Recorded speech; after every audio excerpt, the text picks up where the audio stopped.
તો આપણે મિત્રો અરુણ કૃષ્ણમૂર્તિના પાર્ટ 2 માં આવી ગયા છે. આપણે પાર્ટ 1 સારી રીતે ભણી ચૂક્યા છે, તમને બહુ સારી રીતે ખબર છે, અને ના ખબર હોય તો જોઈ લેજો. લિંક આ ચેનલમાં છે, એટલે વિડિયો આ ચેનલમાં છે એમ. અને આપણે ચેપ્ટર 1 અને ચેપ્ટર 2 પણ પૂરું કરી નાખ્યું છે, અગેન્સ્ટ ધ ઓડ્સ અને ધ હ્યુમન્સ રોબોટ. તમને એ પણ ના ખબર હોય તો એ પણ આપણે સારી રીતે જોઈ લેવા વિનંતી. તો આજે આપણે શું કરવાના છે, આ ચેપ્ટરનો અંત લાવવાના છે. પાર્ટ 1 માં આપણે ભણી ચૂક્યા છે, ઘણું બધું શીખી ચૂક્યા છે. તો આજે આપણે પાર્ટ 2 માં આ ચેપ્ટરને અંત લાવવા પ્રયાણ કરીશું આપણે. તો પ્લીઝ વિડિયો શરૂ કર્યા પહેલા, ચેપ્ટરનું પાર્ટ 2 શરૂ કર્યા પહેલા એટલી આશા રાખીશ કે તમે આ વિડિયોને લાઈક કરો, ચેનલને સબસ્ક્રાઇબ કરો અને લોકો સુધી શેર કરો યાર. જો ભણતરને તમે વેચીને નથી રહ્યા, હું તો દરેક વિદ્યાર્થીની વાત કરું છું. જો ભણતરમાં તમે કચાસ મૂકી રહ્યા છો, તમે કોઈને વેચી નથી રહ્યા ભણતર, તો તમે દુનિયાનું સૌથી મોટું દાનનો મહિમા ગુમાવી રહ્યા છો. એજ્યુકેશન એ સૌથી મોટું દાન છે. તો જો તમે એટલી હેલ્પ કરી શકો, જેને મદદ છે, જેને ખરેખર આ વિડીયોની જરૂર છે, જેને ખરેખર સારું ભણતર નથી મળ્યું અત્યાર સુધી, તો એને પણ થવું જોઈએ કે ના આ સર ખરેખર સારું ભણાવે છે, આમનામાં લાયકાત છે, એબિલિટી છે, અને મને આવડે પણ છે. આઈ નો ધ ઇંગ્લિશ વેરી વેલ. અને હું મારું કામ નિષ્ઠાથી, પ્રામાણિકતાથી હંમેશા કરું છું. ઓકે, તો લાઈક, શેર અને subscribe without delaying, please do that, because I am starting the part 2 of this chapter. વધારે પડતું થઈ ગયું ના, તો આ શીખવું તો પડશે જ ને, એમાં શું વધારે પડતું. તો પાર્ટ 1 માં આપણે છેલ્લે ક્યાં પહોંચ્યા હતા? કમેન્ટ કરો ફટાફટ. બોલો પેજ નંબર કયો હતું અને કયા બે ક્વેશ્ચન પૂરા કર્યા હતા, લખી દેવાનું. જો તમે યાર થોડા ઇન્ટરેક્ટિવ નહીં બનો, નો ડાઉટ આ લાઈવ વિડિયો નથી પરંતુ રેકોર્ડેડ છે, પરંતુ જો તમે થોડા ઘણા પણ ઇન્ટરેક્ટિવ નહીં બનો, જો તમે પણ કમેન્ટ નહીં કરો, તો તમને એવું લાગશે કે યાર હું તો ખાલી જસ્ટ ચેપ્ટર વાંચી અથવા જોઈ રહ્યો છું ફોર પાસિંગ ધ એક્ઝામ. નહીં મારા વાલાઓ, આપણે પાસ કરવા માટે નથી વાંચવાનો ચેપ્ટર, આપણે સમજવા માટે, આપણે જીવનમાં ઉતારવા માટે આ ચેપ્ટર વાંચવાનું છે. હું જ્યારે 10મા હતો ત્યારે પણ આ ચેપ્ટર હતું, નો ડાઉટ, પણ મેં મારા જીવનમાં ઉતાર્યું હતું અને હું પાછું ભણાવ્યું તો મારું રિફ્રેશ થાય છે કે આહા મેં વાંચ્યું તેમ. તો તમારે એવું કરવું પડશે ને. તમને કહું છું, તો આપણે ચેપ્ટર 1 ની શરૂઆત, ચેપ્ટર 1 કંઈ પણ આવે એટલે મેં હાથે કરીને બોલું છું જેથી તમે અવેક રહો. ચેપ્ટર 2, ચેપ્ટર 3 ની શરૂઆત કરી હતી, એમાં આપણે બે ક્વેશ્ચન પૂછ્યા હતા. ખબર છે ને તમને, અત્યારે રિવાઇઝ નથી કરાવતો, અને રિવાઇઝ કરવો તો પાછો ફટાફટ 2x ની સ્પીડે એ વિડિયો જોઈ લેજો પાર્ટ 1 માં, જેથી તમને ક્વેશ્ચન 1 માં આપણે શું સમજ્યા હતા અને ક્વેશ્ચન 2 માં શું સમજ્યા હતા એની ભલી ભાંતિ જાણકારી મળી જશે. તો હવે આપણે આવી રહ્યા છીએ ક્વેશ્ચન 3 ઉપર. બધાનું ધ્યાન બુક ઉપર. ક્વેશ્ચન 3 વાંચે પહેલા ફરી એકવાર કહી દઉં છું કે આ પ્રામાણિકતા એટલી રાખજો કે હાથમાં બુક હોવી જોઈએ. તમે બેઠા છો મેજ ઉપર, અને મહેરબાની કરીને વિડિયો ઊંઘતા ના જોતા, વિદ્યાનું અપમાન ના કરતા. તમે ખુરશી પર બેસી શકો છો, તમે જમીન પર બેસી શકો છો, બેન્ચીસ હોય તો બેન્ચીસ ઉપર ગમે ત્યાં બેસી શકો છો, without sleeping mode, on sleeping mode. આ કોઈ ઇન્સ્ટાગ્રામ નું પેલું નથી કે ઓન સ્લીપિંગ મોડ. આપણે ઓલવેઝ એક્ટિવ મોડમાં રહેવાનું છે, કારણ કે આ વાત ભણતરની છે. ખબર પડી ને? હું તમને કહી છું, ખબર પડી તો બહુ સારી વાત છે. તો જસ્ટ 1 મિનિટ ઉભા રહો, મારે એક કામ કરવાનું છે એ હું કરી લઉં. એટલે કામ એટલે લાઇટનિંગનું થોડું, હજી મારે થોડું સારું એવું કરવું છે, એટલા માટે હું ભૂલી જ ગયો લાઇટ કરવાની. તો બસ સારું લાગે છે, થોડું એક્સ્ટ્રા મોડમાં આવ્યા હશે આપણે, પરંતુ કરવું તો પડશે જ ને, જેથી તમને ફાયદાકારક આ વિડીયો. તો ક્વેશ્ચન 3 ઓન યોર સ્ક્રીન. એક ક્વેશ્ચન સવાલ માટે એક્ઝામ્પલ કે how did your school and college further your interest. શું how did you school and college further your interest, કે તારા રસમાં આ સ્કૂલ અને કોલેજનું શું મહત્વ છે, કે કેવી રીતે કામ આવ્યું, કે શું હેલ્પ કર્યું, કે ના કર્યું, શું કર્યું, એના ઉપર આપણે જઈએ. કે both my schools and college had plenty of green cover and both were home to several other life forms. શું કીધું છે કે મારી સ્કૂલ અને કોલેજ બંને plenty of green cover, કે થોડા ઘણા ગ્રીન કવર એટલે લીલા cover, and both were home to several other life forms, અને બાકીના શું both were home to several other life forms, કે બીજા બધા જીવનના લાઈફ ફોર્મ મતલબ જીવનના પ્રકારના રૂપે એવી રીતે ઘરે ઘરે પણ હતા. This made me understand their importance, કે આ વસ્તુ મને એની મહત્વતા સમજાવી. How beautiful they are and why we need to protect them, કે કેટલા સુંદર છે અને આપણે કેમ એમનું રક્ષણ કરવું જોઈએ. ઓફકોર્સ કરવું જોઈએ યાર, એમાં શું થઈ ગયું. હું માનું છું કે આપણે એનું રક્ષણ કરવું જ જોઈએ, એનું એટલે એન્વાયરમેન્ટનું. અને એન્વાયરમેન્ટમાં શું શું આવે એ પણ તમને સારી એવી રીતે ખબર હશે. મેં તમને હંમેશા કીધું છે, હંમેશા હું તમારી જોડે હંમેશા ભણતરમાં છું. હું મારા લાઇટનિંગને તમારી આંખમાં બને તેટલું સારી રીતે બધું પહોંચે એના માટે હું સુવિધા કરતો હોઉં છું. એટલે થોડો આગળ પાછળ થતો હતો કે વિડીયોનો વ્યૂ પોઈન્ટ બરોબર આવે છે ને તમારી આંખમાં, મારા શબ્દો ઇમ્પોર્ટન્ટ છે, મોટું પણ નહીં આવે છે ને બરોબર એમ. કારણ કે તમને ખબર છે અત્યારે યુટ્યુબમાં એવી સિસ્ટમ પણ છે, જો તમે 199 નું સબસ્ક્રિપ્શન લઈ લો તો તમને હેલ્પફુલ શું થશે ખબર છે? હેલ્પફુલ એ થશે કે તમે આ વિડીયોને બાઇકમાં અથવા ટ્રેનમાં બેસા ફોનમાં રાખીને બંધ કરીને ફોનની સ્ક્રીન તમે અમારા અવાજ દ્વારા તમારું ભણતર પૂરું પાડી શકશો. કારણ કે દેશના ઘણા એવા લોકો છે જેને ખબર પડી ગઈ કે જે બ્લાઇન્ડ છે પરંતુ સાંભળી શકે છે, તો એના માટે પણ આ વિડીયો ઇમ્પોર્ટન્સ કેવા છે. તો યાર બધી રીતે વિચારવાનું, તમારું માઇન્ડ બધા કોર્નરથી વર્ક કરવું જોઈએ, તો જ તમે એઆઈ કરતા પાવરફુલ બની શકશો. એઆઈ ઇન્સ્ટન્ટ ઇન્ફોર્મેશન આપી શકે. એઆઈ ઇન્સ્ટન્ટ તમને એટલે શું કહેવાય, તમને પેલું હાશકારમાં આપી શકે. હાશકાર મતલબ કે કે સર મારી જોડેથી એટલે આમ ના ખરેખર મને લાગે છે કે હું મારી એક્ઝામમાં હું ક્રેક કરી લઈશ. એ એક માણસ જ તમને આપી શકે, નોટ એની એઆઈ. બે આઈ એઆઈ નો ઉપયોગ હું પણ કરું છું એવું નહીં, પરંતુ મને એ સાંત્વના ના આપી શકે કે હું તારી સાથે હંમેશા છું. શબ્દો દ્વારા અને પેલું રિટર્ન શું કહેવાય બસ એના દ્વારા બહુ મોટો ફરક પડે. ખબર પડી ને? તો તમારા હાથમાં બુક જ છે, લો વાંચી જાવ જાતે, તો મારે વિડીયો જોવાની જરૂરત કેમ પડે? ના, તમને એવું લાગે છે કે સર કંઈ એક્સ્ટ્રા સમજાવે છે, એમનામાં કંઈક એક્સ્ટ્રા ઓર્ડિનરી વસ્તુ છે જે અમને પણ જોઈએ છે અને એના માટે અમે આ વિડીયો જોઈએ છે. Right or not? તો અંદર આવતા રહીએ. These animals are on their own, find their own food and are always active. કે આ પ્રાણીઓ હંમેશા પોતાનું ખાવાનું જાતે શોધે છે અને હંમેશા એક્ટિવ હોય છે. મનુષ્ય જેમ થોડી ભીખ માંગવા આવી જાય. મનુષ્ય એક જ પ્રજાતિ છે જે ભીખ માંગે છે, અને પ્રાણીઓ આશાની કિરણે આપણી જોડે આવે ઘણી વાર. જેમ કે આપણે મનુષ્ય છે એટલે આપણે આજુબાજુ મોસ્ટલી ડોગ્સ હોય, જો ગામડામાં હોય તો ગાય ભેંસ એટલે પાલતુ પ્રાણીઓ તમને જોવા મળે. એ આશાની કિરણ હંમેશા આવે કે તમે એમને કંઈ આપો, પરંતુ ના આપો તો એવું નહીં કે દે દો કરે, જતા રહે આગળ એમના રસ્તે અને એમનું ફૂડ જાતે શોધે. પછી એ વસ્તુ થોડી ઇમોશનલ વાળી છે કે ગાય ને કંઈ ના મળે તો એવું કંઈ ખાઈ લે જે એના બોડી માટે શું કેવું. અડધી વાત તો યાર છે ને મને સાક્ષાત ઘણી વાર કરી જ દેખાઈ આવે. આમ હું નહીં માનતો કે આ સત્યુગ કળિયુગ હોય, પરંતુ આમ ઇમેજિન કરીએ કે સત્યુગમાં શું આમ શું પહેલાના જમાનામાં હતું પ્રાણીઓની કદર. એ લોકો પોતાના ઘરમાં, જેમ કે અમારા ઘરે આઈ થિંક મોસ્ટ ઓફ તમે જોતા છો બધાના ઘરે પહેલી 2 રોટલી ગાય કૂતરાને રાખવામાં આવે. કે ખબર છે કે સૌથી પાલતુ પ્રાણીઓ એ આપણા ઘરની નજીક એ છે. જો કદાચ સિંહ હોય તો બીજી 3-4 રોટલી હલાવી દેવામાં આવે. હા, એ થોડું વધારે થઈ ગયું, પરંતુ હું તમને કહું છું હોય છે ને 2 રોટલી આપણે ફિક્સ રાખીએ છીએ. અને એવું નહીં કે 2 રોટલી તો વધારે ખાય તો આઈ થિંક આપણા ઘરમાં વધારાની 2 પડી તો એ પણ એને ખવડાવીએ છીએ. આવો આપણો ભાવ છે પ્રાણીઓ પ્રત્યે. પરંતુ ધીરે ધીરે આ ભાવ ખતમ થઈ ગયો છે. અત્યારની પેઢી બધું નથી માનતી. મારા મમ્મી હજી બનાવે છે. આ જો અડધી વસ્તુ છે ને આપણે શું કહેવાય, જે વારસાગત ચાલતી હોય ને તો ચલાવવી પડે. જેમ મારા મમ્મી બનાવે તો હું બનાવીશ, મને આવડે રોટલી બનાવતા થોડી ઉપર એ થઈ જાય, ગોળની જગ્યાએ ત્રિકોણ પણ આવડે ખરા. પછી મારી વાઈફ ઇન ફ્યુચર આવશે, એ બનાવશે, મારા ઘરમાં ભાભી છે એ બનાવશે, તો અડધી પ્રથા વારસાગત ચાલુ રહે. અને હું બહુ ચાલુ રહેવી પણ જોઈએ, જેથી યાર આખું પર્યાવરણ સૃષ્ટિનું આપણે થોડો ઘણો હિસ્સો ભજવી શકીએ, જેનાથી આ બધું આપણને હેલ્પફુલ થઈ શકે. હું તો એટલું જ માનું છું, આ સૃષ્ટિમાં માત્ર ને માત્ર મનુષ્ય નથી. આ સૃષ્ટિમાં ઘણા બધા પ્રાણીઓ છે, પક્ષીઓ છે, જીવજંતુઓ છે, ઝાડ પાન બધું છે, પ્લાન્ટ્સ બધું છે. તો બધાને સાચવી રાખવું એ મનુષ્યનું કર્તવ્ય બને છે. કારણ કે સૌથી બુદ્ધિશાળી આ પૃથ્વી ઉપર મનુષ્યો જ છે ને, એટલા માટે ખબર પડે છે ને. આ ચેપ્ટરનું તમને ઇમ્પોર્ટન્સ આપું છું, મહત્વ સમજાવું છું.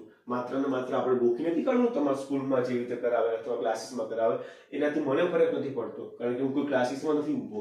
અત્યારે મારું પોતાનું ઘર છે, જ્યાં મને કોઈ રોકી નહીં શકે. કુણા બસ જેટલું ચેપ્ટરનું ભાષાંતર કરીને વિડીયો પૂરો કરી નાખ, કોઈ નહીં રોકી શકે. ખબર છે તમને? આ કામ હું તમારા ભવિષ્ય માટે, તમારા સારા એવા ભણતર માટે અને તમારા બુદ્ધિના લેવલને થોડો હાઈ જાય એના માટે કરી રહ્યો છું. અંદર આવતા રહીએ પાછા કે these animals are on their own, find their own food and are always active.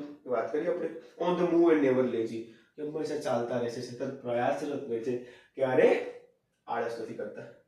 It is so positive. We have a lot to learn from them.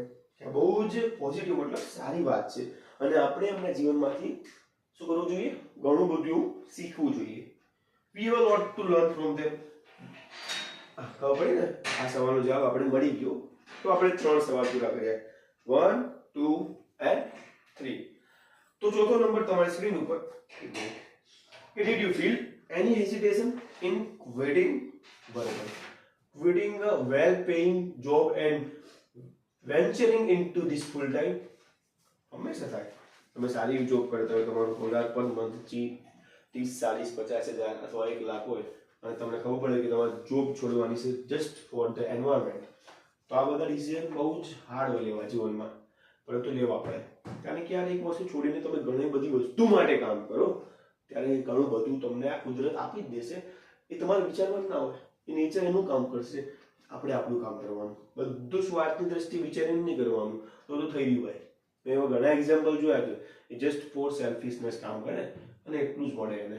અને ઘણા એવા એક્ઝામ્પલ જોયા છે જે સર્વિસ માટે, સેવા માટે કામ કરે અને એને જોઈતું હોય, એને માનતો પણ ના હોય, પરંતુ જોઈતું હોય ને એના કરતાં ડબલ નહીં 10 ગણું મળે.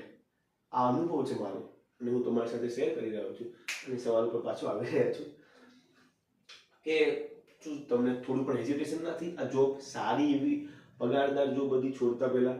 What were the options you weighed before you arrived at your decision? તમારી પાસે ઓપ્શન્સ શું હતા જો તમે આ નિર્ણય ઉપર આવ્યા પહેલા? કારણ કે હાવ તો એવું ના જ કરે કે તમે આટલો મોટો ડિસિઝન લો, તમારા ફેમિલી પાછળ છે, તમારું પોતાનું ઓન ફ્યુચર છે, કે આગળ શું થશે, શું ઓપ્શન છે જો આમાં કંઈક ના થયું તો? અને યાર આ તો એમ પણ સેવાનું કામ હતું, આમાં થોડી કઈ આશા રાખી શકાય એવું હતું, પણ કરવું જરૂરી પણ હતું ને, એવું કહું છું. તો જવાબ શું મળે છે અરુણભાઈ તરફથી? તો જોઈએ. It is always good to decide in favor of what you really love to do. આ વાત મને પણ બહુ ગમે છે અને તમને પણ ગમવી જ જોઈએ કે તમને જે ગમે છે એ વસ્તુ કરવામાં તમારો ડિસિઝન તમારા માટે જ છે ને. શું વિચારો છો કે શું થશે, કેમ હું છોડું છું, કંઈ આગળ નહીં થાય તો? તમને કામ ગમે છે તો કરવા લાગવાનું. આગળ પાછળ ઉપર નીચે આજુબાજુ બહુ નહીં વિચારવાનું. કારણ કે તમને ગમે છે ને, તમારો મનુષ્ય જન્મ એક જ વાર થયો છે અને જે કામ તમને ગમે એ કામ તમારે ડેફિનેટલી કરવું જોઈએ. Don't ask any person for work you love to do that. Understood? કરવું જોઈએ. તો આગળ આપણે જઈએ કે I quit my job at Google but I still keep in touch with my friends there. So only my duties at Google have come to an end, not my emotional bond. બહુ સારો જવાબ આપ્યો. શું આપ્યો? મેં મારી job ગૂગલમાં હતી એ છોડી દીધી, પરંતુ હું મારા ગૂગલ્સના જે મિત્રો હતા ત્યાં મારા, એને થોડી છોડ્યા છે મેં ખાલી માત્ર મારા ગૂગલમાં જે વર્ક હતું એ છોડ્યું, નહીં કે મારો ઇમોશનલ બોન્ડ હતો એ છોડ્યો. દરેક માણસ ઇમોશનથી જોડાયેલું હોય છે, કોઈ માતા પિતા જોડે, કોઈ ભાઈ જોડે, કોઈ કાકા કાકી, મામા મમ્મી, એટલા બધા સંબંધ જોડે આપણે ઘણી વાર ઇમોશનથી જોડાઈ જઈએ છીએ. અને સારી વાત છે જે તમને જીવન જીવનમાં હૂંફ આપે, જે તમને જીવન જીવનમાં મજા આપે. હું જ કહું છું જોડાવું જોઈએ, બસ એમાં ખાલી માત્ર ને માત્ર સેલ્ફિશ મોટિવ ના હોવો જોઈએ. I understood that I had to leave the job at that minute in 2010 or else I would never be daring enough to do so. મને ખબર પડી ગઈ હતી કે 2010 મારે ડિસિઝન લેવો પડશે, મારી જોબ છોડવી પડશે. નકર શું થાત? I would never be daring enough to do so. Otherwise હું આ કામ છોડવાનું, એટલે મારી જોબ ગૂગલ્સમાંથી છોડવાનું ક્યારે હિંમત ના કરી શકે. વસ્તુ તેના ઉપર જ આવે ને એટ ધ એન્ડ. હું પણ એવું જ માનું છું કે તમારે કોઈ કામ કરવું છે તો એક કામ તો છોડવું જ પડશે ને, અધરવાઇઝ તમે કામ કેવી રીતે કરી શકશો? હું તમને એવું કહું છું. I couldn't sit back and enjoy life when environmental damage was happening on such a large scale. હું શાંતિથી બેસી જ ના શકું. કેમ? કારણ કે મને ખબર છે કે મારું પર્યાવરણ અસુરક્ષિત છે, ડેન્જરસ મોડમાં છે, અને ત્યાં હું ગૂગલમાં બેઠો શાંતિથી કામ કરું તો મારી અંદરની અંતરાત્મા છે ને મને જીવવા જ ના દે. કારણ કે બધાને ખબર છે, બધાને. એવું નથી કે ભારતની 150 કરોડ જનતાને, હું તો કહું છું વિશ્વની 800 કરોડ પ્લસ 100 કરોડ પ્લસ જનતાને કે જ્યારે એન્વાયરમેન્ટ સેફ છે ને ત્યારે આપણે સેફ છે. જો એન્વાયરમેન્ટ બગડ્યું, જો પૂર આવ્યું, જો વાવાઝોડું આવ્યું, જો દાવાનળ થયું, કંઈ પણ થયું, તો આપણે બધાને ભૂકંપ આવ્યું, ગયા. તમારી વિકેટ ગઈ, મારી વિકેટ ગઈ, બધાની ગઈ. કારણ કે કુદરત સૌથી મોટો બાપ છે. આપણું નામે ના ચાલે ભાઈ, કોઈનું ના ચાલે, ગુરુનું ના ચાલે, શિષ્યનું ના ચાલે. એટલા માટે પહેલેથી આપણે શું કહેવાય, સાવચેતી રાખવી પડે. અંદર આગળ એક પાછળ મળાલો શું બોલ્યું, I couldn't sit back and enjoy life when environmental damage was happening on such a large scale. વાંચી ચૂક્યા. I wanted to do something and that something needed my full attention. હું કંઈક કરવા માંગતો હતો, ને જે કંઈક કરવા માંગતો હતો એમાં મારું સંપૂર્ણ એટેન્શન, ધ્યાન હોવું જોઈએ. નકર કઈ ના થાય. ખબર પડી ને? આ કરવું પડે. અડધી વસ્તુમાં તમારે સંપૂર્ણ ટાઈમ ડેડિકેટેડ કરવો પડે, ત્યારે જ મેળ ખાય. અધરવાઇઝ પ્રોબ્લેમ ક્રિએટ થાય. So I left Google for EFI. એટલે મેં મારી જોબ છોડી કાઢી. શેના માટે? EFI. કોઈ પણ બોલો તો EFI નું બોલો લ્યા. પહેલી જ લાઈનમાં મેં પહેલા પ્રોગ્રામ વડે વાંચ્યું તો હજી આળસ. હા, આવું ના હોય યાર. હું તમારી જોડે આશા રાખું કે તમે એક્ટિવ રહો ક્લાસમાં, ડિટેક્ટિવ એટલે ડીએક્ટિવ ના થઈ જાવ. તો આપણે આગળના સવાલ ઉપર જઈએ, જે તમારી સ્ક્રીન ઉપર આવી રહ્યો છે સંપૂર્ણપણે એક એક્ઝામ્પલ ક્વેશ્ચન માટે. What kind of garbage do people throw into water bodies? એ કયા પ્રકારનો કચરો બુદ્ધિ વગરના માણસો, શું કીધું, બુદ્ધિ વગરના માણસો નાખે છે water બોડીઝમાં. How do you deal with the removal of this garbage once you clean the water body? કે તમે આ કચરા જોડે કેવી રીતે ડીલ કરો છો જ્યારે તમે આ વોટર બોડીને સાફ કરતા હો, ત્યારે એમાંથી આ કચરો નીકાળતા હોય ત્યારે. તો જવાબ સાંભળીએ આપણે મારા વાલા કે everything from a diaper to worn out slippers. તો આમ વિચારી પણ આમ ઉલટી જેવું થવા માંડ્યું કે everything from a diaper, ખબર પડે ને? હા, to worn out slippers. We find everything in our lives. Diaper થી માંડીને સ્લીપર બધું અમને તળાવમાં મળે છે. This is so disturbing because it is water and water is basis of life. કે આ બહુ જ ડિસ્ટર્બિંગ, મતલબ ખલેલ પહોંચાડે આ મારા જીવનમાં તો નહીં, બધાના જીવનમાં. કે આવું ડાયપર જેવી વસ્તુ યાર પાણીમાં, અને યાર ખબર હોવી જોઈએ કે પાણી, water is the basis of life. જીવન જીવનનો સ્ત્રોત છે. તમે ખાધા વગર 3 દિવસ રહી શકો અથવા 4 દિવસ પણ રહી શકો, નાનું મોટું કહીને. પાણી વગર તમે 1 દિવસ પણ રહી શકો. ટ્રાય કરજો, ગેરંટેડ કહું છું. પાણી વગર ઇમ્પોસિબલ છે. હા ભાઈ, જે બહુ અલગ બોડીના શરીરના બનેલા હોય રહી શકતા, પણ તો હું પોતે ના રહી શકું. હું તો 5 કલાકે ના રહી શકું. મારું તો એવું છે, 2 કલાકે વિધાઉટ વોટર હું ના રહી શકું. પાણી વગર ના, ખાધા વગર રહી શકું. મિનિમમ 12, 15, 20, 25 કલાક બનેલા, પાણી વગર ન ચાલે. How can we not care of these water bodies? We use this garbage for landfill with no or minimal exposure to the outside environment. કેવી રીતે લોકો આ પાણીમાં કચરો કેવી રીતે નાખી શકે છે? આટલા કેવી રીતે બિહેવ, શું કહેવાય, જે હોય તેમ સંભાળ નથી રાખી શકતા એમ. We use this garbage for landfill with no or minimal exposure to the outside environment. કે અમે આ કચરાનો ઉપયોગ લેન્ડફિલ ને કરવામાં, હા, જેમ કે તમે વિચારો ના કચરો છે, કોઈ રોડ પર ખાડો પડ્યો છે, કચરો થોડો કાઢ્યો છે, તો એ રોડના ખાડાને ભરી કાઢવાનો અને થોડું ઉપર સિમેન્ટ નાખી દેવાનું, જેથી યુઝ થઈ જાય. થોડું ટેકનિકલી માઇન્ડ લગાવવું પડે, જેથી તમારો આ કચરાને ફરીવાર કચરામાં ના નાખો અને એનો ઉપયોગ એટલે રિસાયકલ થઈ શકે. We ensure that the lake area and water holding are free of garbage so that birds, frogs and snakes can live in peace.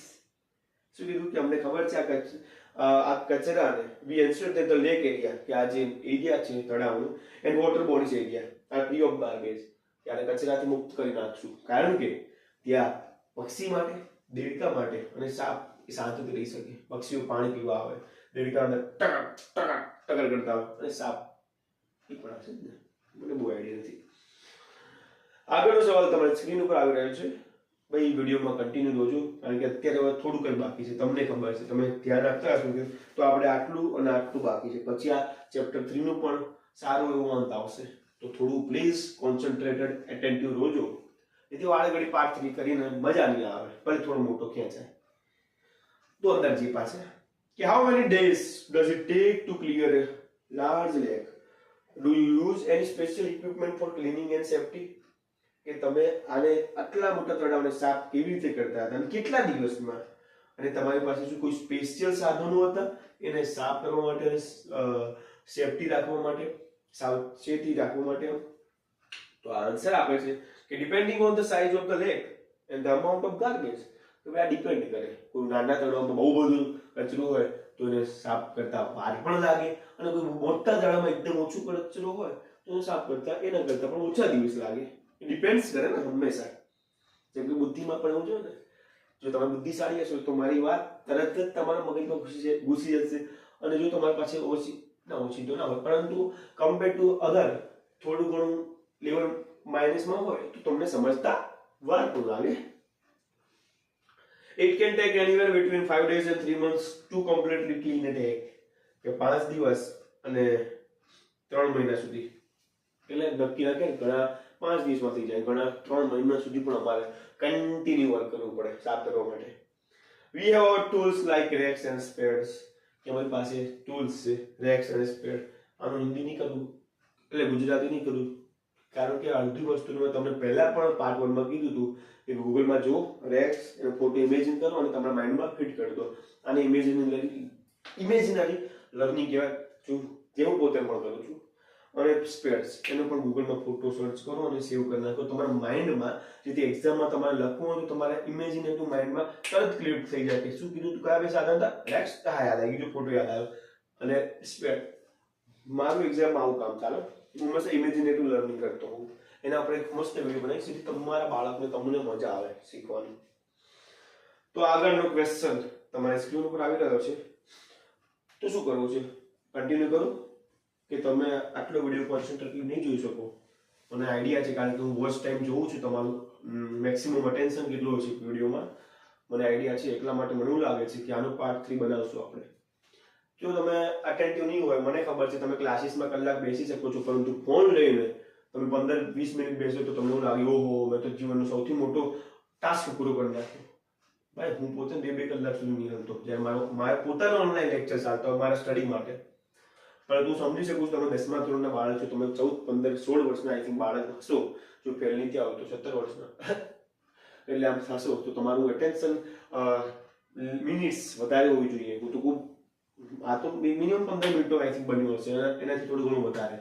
આખો વિડીયો સંપૂર્ણ જોવાનો, છેક સુધી જોવાનો, અને બને તેટલું ચેપ્ટરમાંથી લઈ જ લેવાનું. યાર જ્ઞાન જ્યારે કોઈ આપે માણસ, અને વિચારો યુટ્યુબના માધ્યમથી જે તમને બહુ ખબર શું ખર્ચો જ નથી, અને સારો માણસ, એજ્યુકેટેડ માણસ આપે તો લઈ જવાનું, બહુ આળસ નહીં કરવાની. તો મને એવું લાગે છે કે આનો પાર્ટ 3 આપણે બનાવશું અને હજી ડીપ ડાઉન ઉતરશું અરુણ કૃષ્ણમૂર્તિની લાઈફમાં, જેથી તમને વધારે પડતું હજી કંઈક શીખવા મળે અને તમારું માઇન્ડ હજી એક કદમ સાથ થાય. તો બસ આની સાથે હું મારા વિડીયો નહોતા લાવીશ. તમે ચેનલને સબસ્ક્રાઇબ કરી નાખી હશે એ મને સંપૂર્ણ વિશ્વાસ છે. તમે વિડીયોને લાઈક કરી નાખ્યો હશે એ મને ખબર પડી જશે હું લાઈક જોઈશ ત્યારે, અને તમે લોકો સુધી આ વિડીયો પહોંચાડી દીધો હશે એવી તમારી અંદર માનવતા હશે, એવી તમારી અંદર વિદ્યાર્થીપણાનો ગુણ હશે. બસ એ આશા સહિત આ વિડીયો નહોતો લાવું છું. બાય. હંમેશા ખુશ રહો, હંમેશા હેલ્ધી રહો, હંમેશા એક્ટિવ રહો, હંમેશા વાંચતા રહો, હંમેશા ભણતા રહો, અને લોકોને ખુશીઓ આપતા રહો. બાય. Love you all. જય હિન્દ, જય ભારત.